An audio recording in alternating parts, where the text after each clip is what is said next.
The next remark, all these remarks can be proved, but I am just giving as a remark, it is for the understanding. The next remark, let x be a continuous type random variable. Let x be a continuous type random variable with CDF capital F of x. Okay. If the expectation x exists, that means the provided condition is satisfied, then you can always find the value of expectation of x, that is E of x, that is a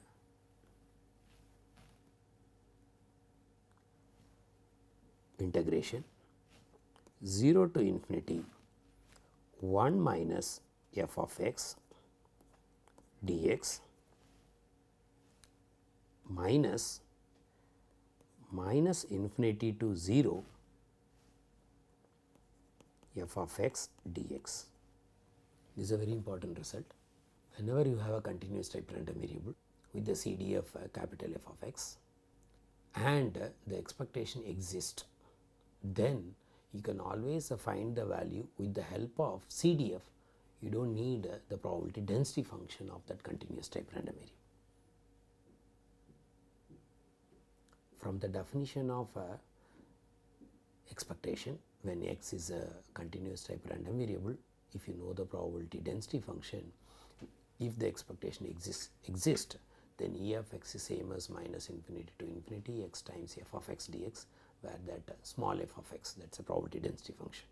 But now what I am saying is you do not need a probability density function. With the help of CDF itself, you can able to find the expectation provided it exists. Let me give a one nice pictorial representation of how to compute the expectation for this when x is a continuous type random variable.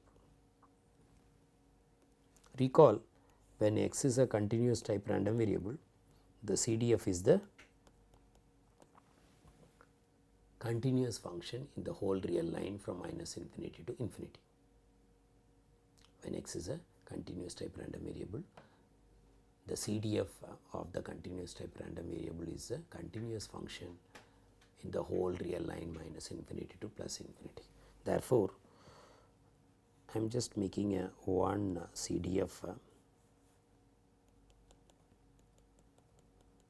it asymptotically touches 1 at infinity.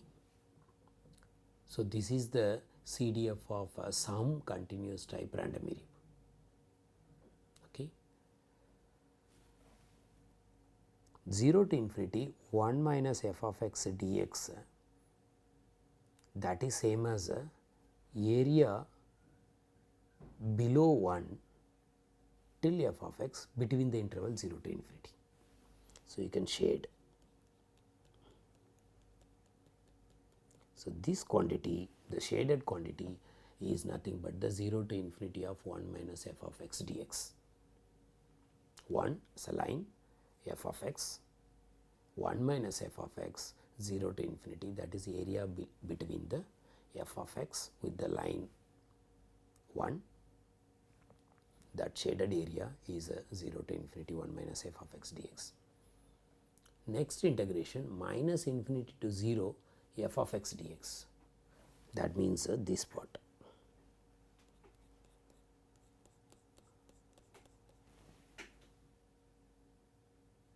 So, whenever the expectation exists for a continuous type random variable, this sign is with the plus sign, this sign is with the negative sign. So, that area, plus sign area, minus that minus sign area, that value is going to be the expectation value. Therefore, the expectation can be negative or positive based on the area between minus infinity to 0, that is going to be more than or less than the area between 0 to infinity of 1 minus f of x. Suppose x takes x is a non-negative random variable, that is probability of x is greater than or equal to 0 is 1, using the first remark.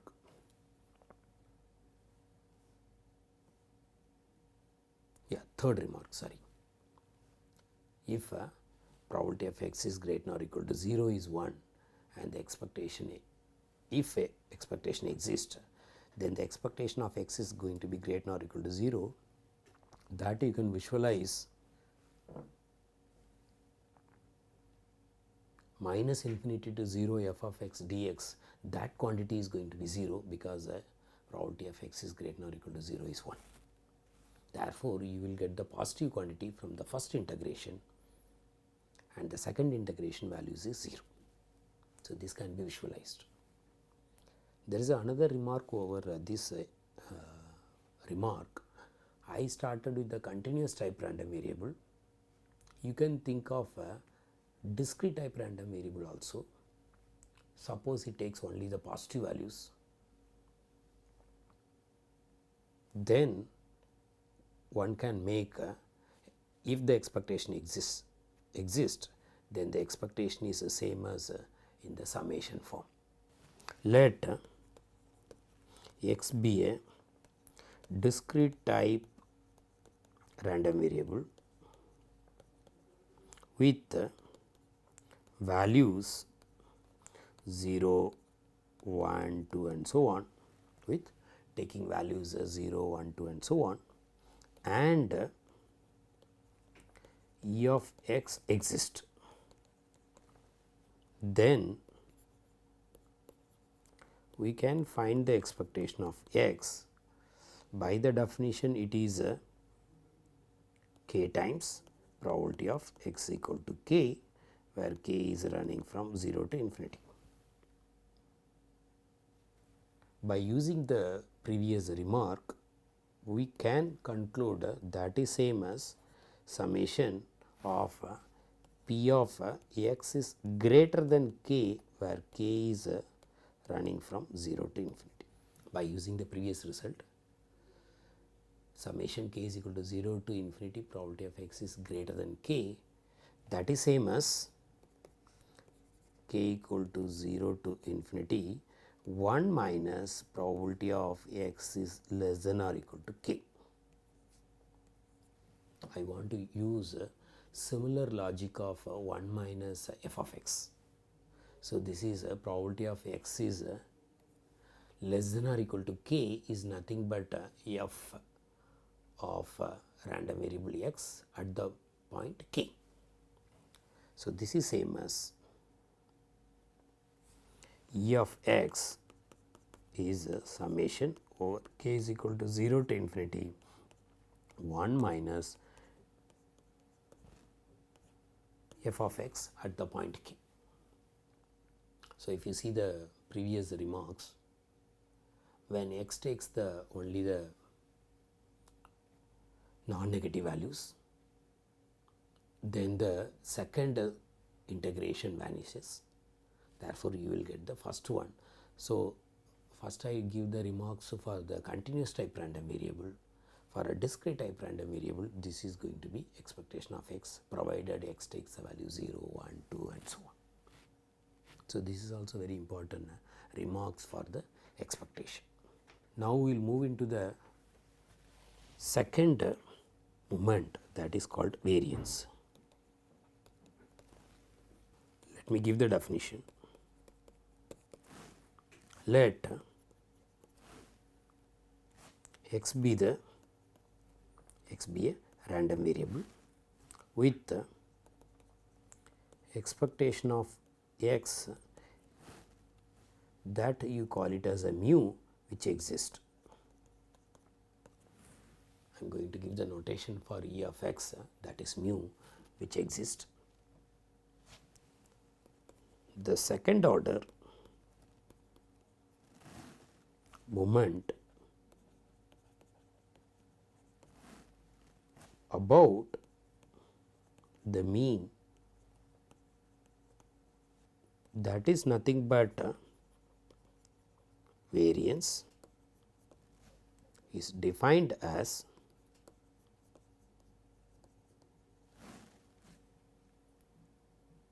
expectation of x minus mu the whole square, that is denoted by variance of x. So, finding the value of expectation of x minus mu whole square, that is going to be called as a variance, that is called a second order moment about the mean. Since we are writing the right hand side expectation of x minus mu whole square, that means the provided the right hand side exists. That means you can treat x minus mu whole square, where mu is expectation of x. So, x minus mu whole square, you can treat it as the function of x, the g of x.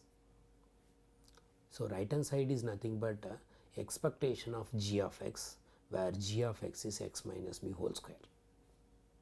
You can use the previous result, provided the expectation of g of x exists, then the expected value, that expectation of g of x, where g of x is x minus mu whole square, that is going to call it as a variance of x. So, this second order moment one can define after the existence of the first order moment. If the first order moment does not exist, then one cannot define the second order moment about the mean. So, here I have given the second order moment about the mean. Later I am going to introduce a second order moment about the origin, that is nothing but the expectation of x square by making mu 0, or expectation of x square will be the second order moment about the origin. Similarly, one can define nth order moment about the origin. So, now we will discuss the variance first, then later we will go for the higher order moments. So, the variance of x, that is denoted by VAR of x, that is expectation of x minus mu whole square. So, as I said earlier, you do not need to find out the distribution of x minus mu whole square as long as you know the distribution of x and the expectation of x exists and expectation of x minus mu whole square exists, then the value is going to be expectation of x minus mu whole square is same as variance. You can rewrite the variance of x as, first you have x minus mu whole square, you can expand x minus mu whole square. Therefore, after expansion you will get e of x square minus e of x the whole square. The e of x is same as mu. So, whether you compute expectation of x minus mu whole square, or you find out the expectation of x first, that is mu whole square, then find out second order moment about the origin, that is e of x square, then this difference is going to be the variance of x. Similar to the expectation exists or not, same way for some random variable the variance may not exist even though the first order moment exists. If the first order moment does not exist, you cannot define the second order moment. So, even the first order moment exists, there are some random variable in which the second order moment does not exist, therefore, the variance does not exist. So, we can go for simple examples. The first example, let x be a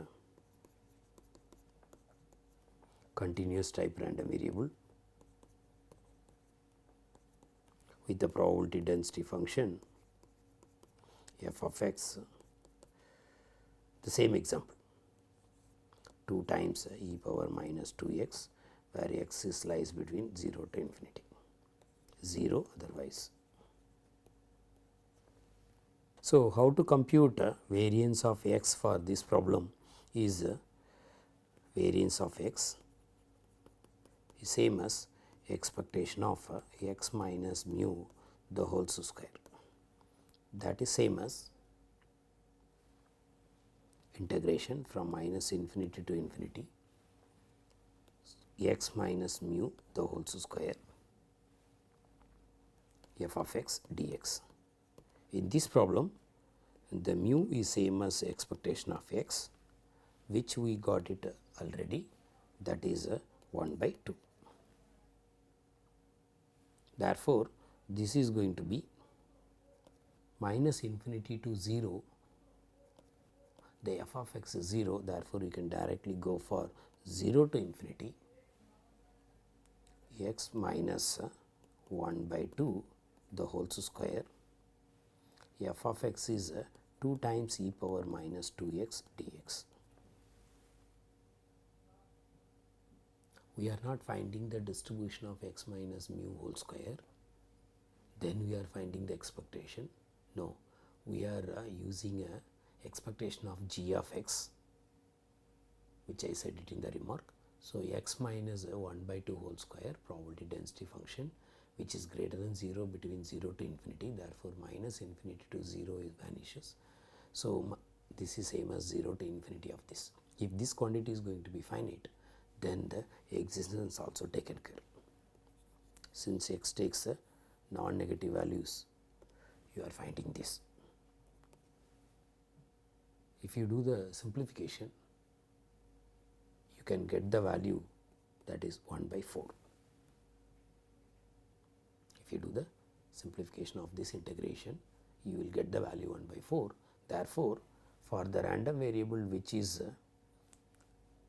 continuous type, whose probability density function is 2 times e power minus 2x when x lies between 0 to infinity, the mean is going to be 1 by 2 and the variance is 1 by 4. Later we are going to conclude this is going to be exponential distribution with the parameter 2. So, the mean is 1 divided by the parameter and the variance is 1 divided by the square of the parameter. So, here the parameter is 2, therefore, it is 1 divided by 4. Let us go for a few remarks over the variance. The first remark, variance of a constant is 0, whereas the expectation of a constant is a constant. Variance means what is the variation about the mean. So, here the mean of a constant is a constant, therefore, there is no variation about the mean, that is alpha, therefore, the variance is 0. So, intuitively you can say the variance of constant is 0. The second remark,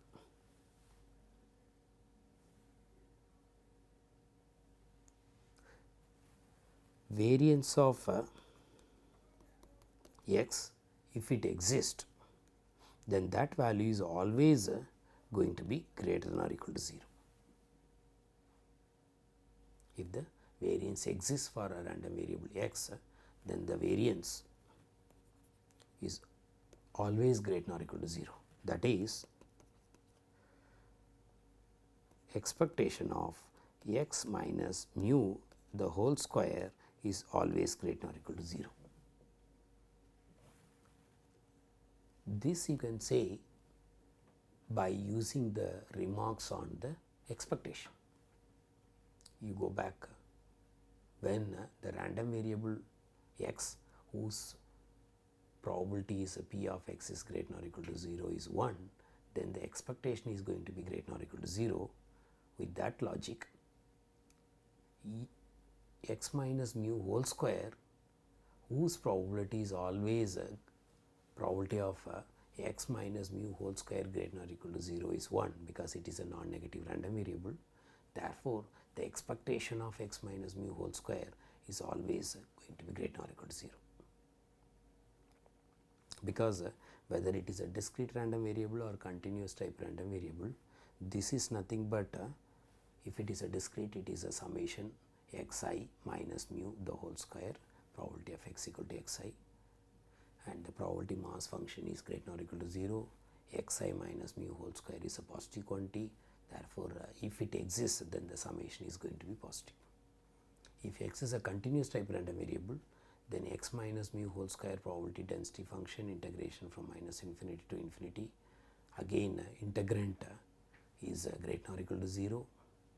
Therefore, if the expectation exists, if the variance exists, then this quantity is also going to be greater or equal to 0. You can combine the remark number 1 and 2 in the form of a third remark. If probability of x takes a value alpha is equal to 1, that means it is a constant. Probability of x takes a value alpha, where alpha is some number, that is 1, then the mean is same as mean of the random variable is same as the alpha, and the variance of the random variable is going to be 0. That means for a constant random variable, the expectation is same as constant and the variance is going to be 0. And this is a if and only if condition. If the variance is 0, then you can conclude that is a constant random variable. When I say constant random variable, the probability of x takes the value that constant is 1, therefore, it is called a constant random variable. Later I am going to discuss in detail. So, here the remark is if the variance is 0, you can conclude the probability of x takes that constant is 1. If constant, then whose expectation is the same and the variance is 0. Now, I can go to the fourth remark. Variance of some constant times x plus b, if the variance exists. If the variance of x exists, that is same as if you do the little calculation, you can prove that is same as a square times variance of x plus variance of constant is 0. Therefore, it is going to be a square times variance of x, whereas expectation of a x plus b, that is a times expectation of x plus b. Here variance of a times x plus b, when variance of x exists, then it is same as a square variance of x, because variance of constant is 0.